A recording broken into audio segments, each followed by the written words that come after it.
감사합니다. 우리 국민의힘 의원들은 반응이 없는데 이러면 좀 쑥스러우니까 우리 야당 의원님들께서도 필요한 예산 항목이 있거나 삭감에 주력하시겠지만 추가할 게 있으시다면 언제든지 의견을 내주시기를 부탁드립니다. 존경하는 국민 여러분, 그리고 의원실 국회의원님과 의장님과 그리고 여러 국회의원 여러분, 저는 지난 6월 4일 이곳 국회에서 대통령 취임 선서를 통해 국민이 주인인 나라, 다시 힘차게 성장 발전하는 나라, 모두 함께 잘 사는 문화가 꽃피는 나라, 그리고 안전하고 평화로운 나라를 만들겠다고 약속드렸습니다. 무너진 경제를 회복하고 민생 경제를 살리는 일은 지금 우리가 해결해야 할 가장 시급한 과제입니다. 요즘처럼 저성장이 지속되면 기회의 문이 좁아지고 경쟁과 갈등이 격화되는 악순환에 빠지게 됩니다. 새로운 성장 동력을 만들고 성장의 기회와 결과를 함께 나누는 공정성장의 문을 열어야 양극화와 불평등을 완화하고 모두가 함께 잘 사는 세상으로 나아갈 수 있습니다. 자본시장도 정상화해야 합니다. 자본시장의 투명성과 공정성을 회복하면 경제도 살고 기업도 제대로 성장 발전하는 선순환으로 우리 국민 모두가 바라는 코스피 5000 시대를 열어제칠 수 있습니다. 인공지능, 반도체 등 첨단 기술 산업에 대대적으로 투자하고 재생에너지 중심의 에너지 전환을 조속하게 완료하여 기후위기와 R200에 대응해야 합니다. 바이오 산업과 제조업 혁신, 문화산업 육성에도 힘을 기울여서 세계를 선도하는 대한민국을 만들어야 합니다. 외교에는 색깔이 없습니다. 진보냐 보수냐가 아니라 국익이냐 아니냐가 유일한 선택 기준이 되어야 합니다.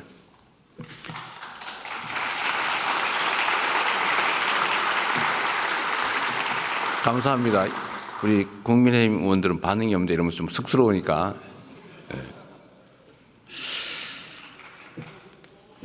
국익 중심의 실용 외교로 통상과 공급망 문제를 비롯한 국제 질서 변화에 슬기롭게 대응해야 합니다. 한반도와 한반도의 평화와 안정을 확보하는 일도 더없이 중요한 일입니다. 평화가 밥이고 평화가 곧 경제입니다. 평화가 경제 성장을 이끌어내고 경제가 다시 평화를 강화하는 선순환을 통해 국민의 일상이 흔들리지 않는 나라를 꼭 만들겠습니다.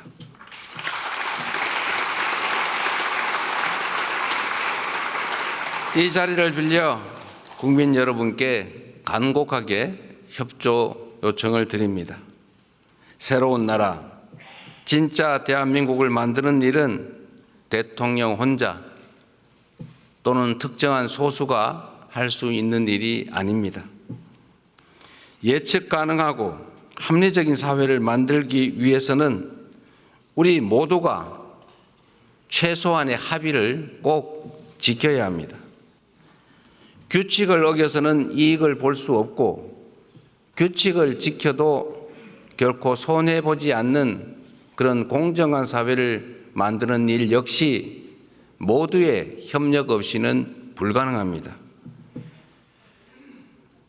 공정하게 노력해서 일궈낸 정당한 성공에는 우리 모두가 박수를 보내는 그런 합리적인 사회를 꼭 만들어야겠습니다. 기득권과 특권, 새치기와 편법으로 움직이는 나라가 아니라 공정의 토대 위에 모두가 질서를 지키는 상식적이고 합리적인 사회로 나아가야 하는 것입니다.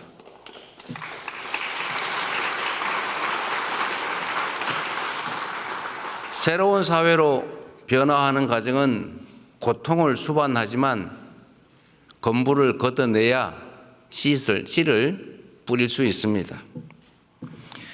하나된 힘으로 숱한 국난을 극복해온 위대한 우리 대한 국민들의 저력이라면 어떤 어려움도 능히 이겨낼 수 있다고 확신합니다.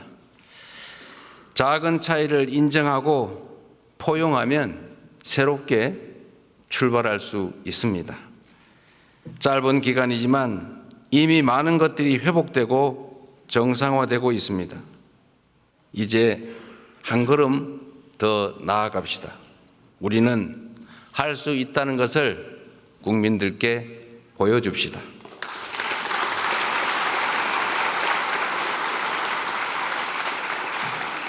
존경하는 국민 여러분, 그리고 더불어민주당, 국민의힘, 조국혁신당을 포함한 국회의원 여러분, 오늘 저는 정부가 추가 경정 예산안을 편성한 이유와 주요 내용을 직접 설명드리고 국회 협조를 구하고자 이 자리에 왔습니다. 인수위원회도 없이 출범한 정부가 시급하게 추가 경정 예산안을 편성한 이유는 우리 경제가 처한 상황이 그만큼 절박하기 때문입니다. 지금 우리 대한민국은 매우 엄중한 시기를 지나고 있습니다. 수출 회복이 더딘 가운데 내수마저 어려움을 겪고 있습니다. 고물가, 고금리, 고환율에 경제 성장률은 4분기 연속 0%대에 머물고 심지어 지난 1분기는 마이너스 성장을 하기도 했습니다. 중산층의 소비 여력은 줄어들고 자영업자들의 빚은 더 이상 감내할 수 없는 수준에 이르고 있습니다. 세부 경제 지표를 살펴보면 민생의 어려움이 더욱 여실히 드러납니다. 올 초까지 소비, 투자 심리 모두 악화 일로입니다. 올해 1분기 정부 소비, 민간 소비, 설비 투자, 건설 투자가 모두 역성장했습니다. 즉 줄어들었다는 뜻입니다. 구직을 단념한 청년들의 숫자는 역대 최고 수준을 기록합니다. 폐업한 자영업자 수도 연간 100만 명입니다. 취약계층의 가계대출 연체율은 또 급등하고 있습니다. 가계만의 문제가 아니라 금융의 취약성까지 드러내고 있습니다. 코로나 팬데믹도 견뎌낸 우리 경제가 지난 3년간 너무 심각한 위기로 빠져들었습니다. 특히 지난 12.3 불법 비상계엄은 가뜩이나 침체된 내수 경기에 치명타를 가했습니다. 미국발 관세 충격부터 최근의 이스라엘, 이란 전쟁까지 급변하는 국제 정세는 한치 앞을 예측하기 어렵습니다. 그래서 지금은 경제가 다시 뛸 수 있도록 정부가 나설 때입니다. 경제 위기에 정부가 손을 놓고 긴축만을 고집하는 것은 무책임한 방관이자 정부의 존재 이유를 스스로 부정하는 일일 수도 있습니다. 정부의 가장 큰 책무는 바로 국민의 삶을 지키는 일 아니겠습니까?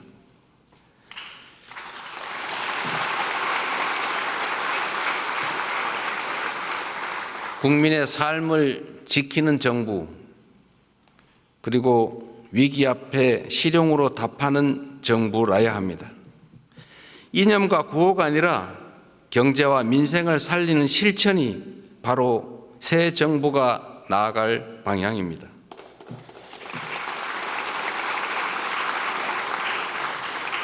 국민 여러분, 그리고 국회의원 여러분, 경제는 타이밍이라고 합니다. 지금이 바로 그 타이밍으로 생각됩니다. 저는 취임 첫날 첫 행정지시로 비상경제점검 TF를 구성하고 경기 침체 극복과 민생 회복을 위해서 30조 5천억 원 규모의 추가 경정 예산안을 편성했습니다. 신속한 추경 편성과 속도감 있는 집행으로 우리 경제, 특히 내수 시장에 활력을 불어넣는 것이 중요하다고 판단했습니다. 경기 회복의 골든타임을 놓치지 않도록 국회에 적극적인 협조를 부탁드리면서 추가 경정 예산안 세부 내용을 설명드리겠습니다. 첫째, 심각한 내수 침체에 대응하기 위해 소비 진작 예산 11조 3천억 원을 편성했습니다.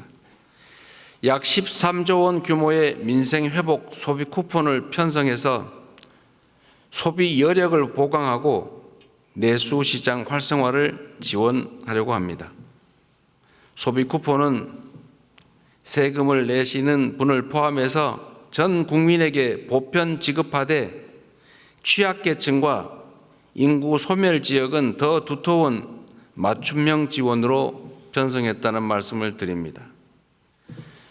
모든 국민들은 1인당 15만 원씩을 받으시되 형편과 지역에 따라 최대 52만 원까지 지원하게 됩니다. 지역 경제에 숨을 불어넣기 위해 지역사랑 상품권에 6천억 원 국비를 추가 투입해서 할인율을 인상하고 발행 규모를 8조 원 추가로 확대했다는 말씀을 드립니다.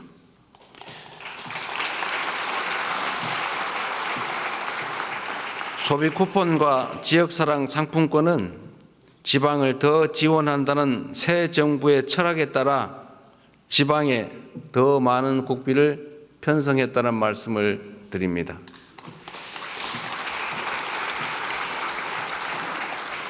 둘째, 경기 활성화를 위한 투자 촉진 예산 3조 9천억 원을 편성했습니다. 철도, 도로, 항만 등 집행 가능한 SOC에 조기 투자하고 침체된 부동산 PF 시장에 총 5조 4천억 원의 유동성을 공급하는 등 건설 경기를 살리기 위한 예산을 담았습니다. AI와 신재생 에너지 관련 투자를 확대하고 벤처 중소기업 모태펀드 출자 등 1조 3천억 원의 자금 지원으로 대한민국 성장 동력을 되살리고자 했다는 말씀을 드립니다.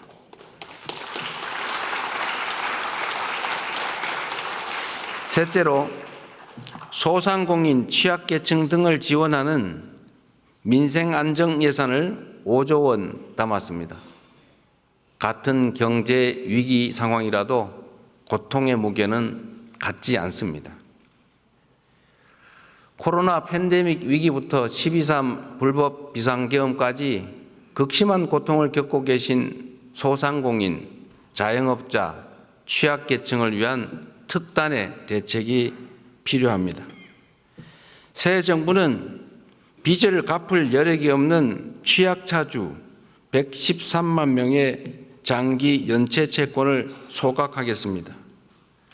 7년 이상 연체된 5천만 원 이하 채무를 정리해서 사실상 파산 상태로 상환 능력을 상실한 분들이 다시 정상적인 경제 활동에 복귀할 수 있는 기회를 부여해 드리려고 합니다. 성실하게 상환 중인 소상공인 여러분들에게는 분할 상환 기간을 확대하고 이자를 추가 감면할 것입니다. 폐업 소상공인의 재기 지원을 위해서 폐업 지원금도 인상합니다. 구직급여와 국민 취업 지원제도 확대 등 고용 안전망 구축에도 1조 6천억 원을 편성했습니다.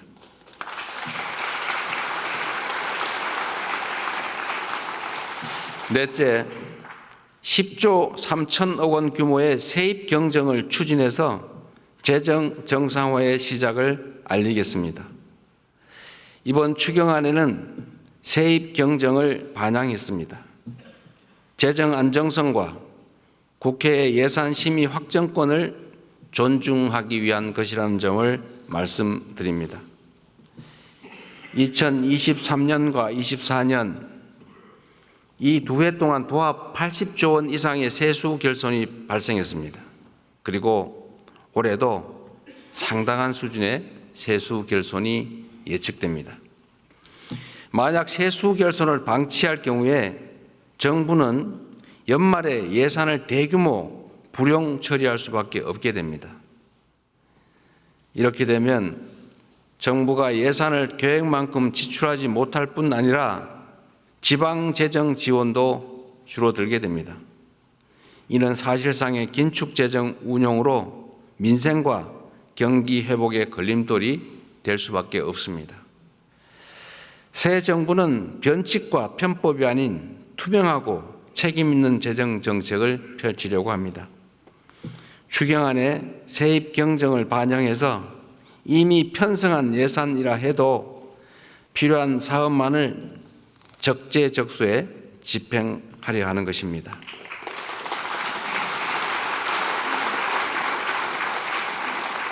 존경하는 국민 여러분, 우원식 국회의장님, 그리고 국회의원 여러분, 경제와 민생을 살리는데 여야가 따로 있을 수 없습니다.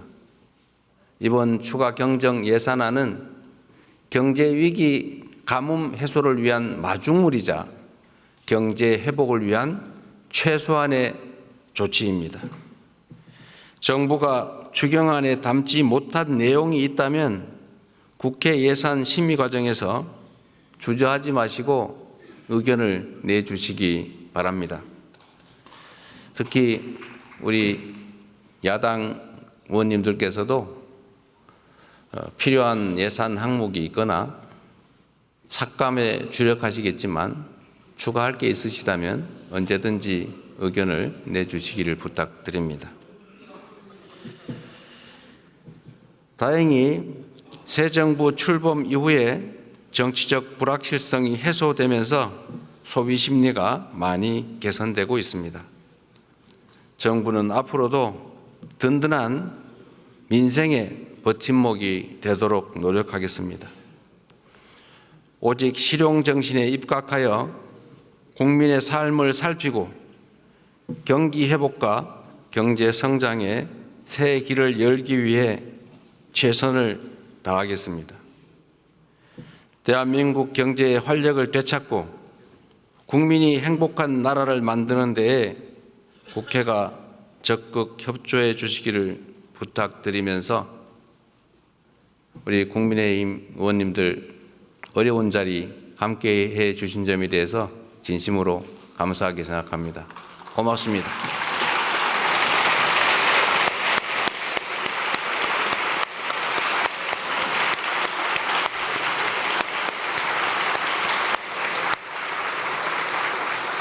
저하고 악수합니다.